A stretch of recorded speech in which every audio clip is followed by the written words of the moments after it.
এবার রেজিনগর শিল্প তালুকে আসবে শিল্প তালুক নিয়ে আশ্বাস দিলেন মন্ত্রী চন্দ্রনাথ সিনহা।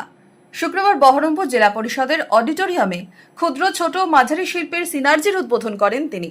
তার দাবি, রেজিনগর শিল্প তালুক নিয়ে ভাবছে সরকার, যে সমস্যা আছে সেগুলি মেটানো হবে। রেজিনগরে শিল্প তালুকে শিল্প গড়ার আহ্বান জানিয়েছেন মন্ত্রী। রেজিনগর যে শিল্প তালুক, এটাতেও আমরা নজর দিয়েছি, আমরা গেছি, একজন চিফ সেক্রেটারি ওখানে গেছেন, আমরাও গেছি।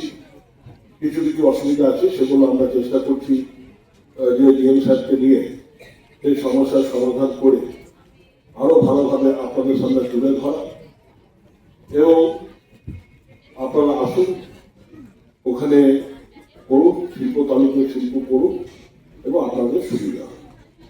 একটা অসুবিধা আছে, আমি যেটা গিয়ে বুঝেছি, ওখান থেকে শুনলাম গিয়ে যে আমাদের জায়গা নাকি দাম বেশি মার্কেটের অন্যান্য জায়গা।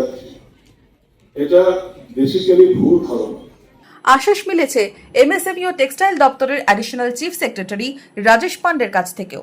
এখানে রেজিনগর যে ইন্ডাস্ট্রিয়াল পার্ক আছে, one of the largest industrial parks in the state under WSIDC, এবং সেখানে কিভাবে ইমপ্রুভমেন্ট করা যায় এটা আমরা বসেছি, আপনাদের সাজেশন নেওয়া হয়েছে।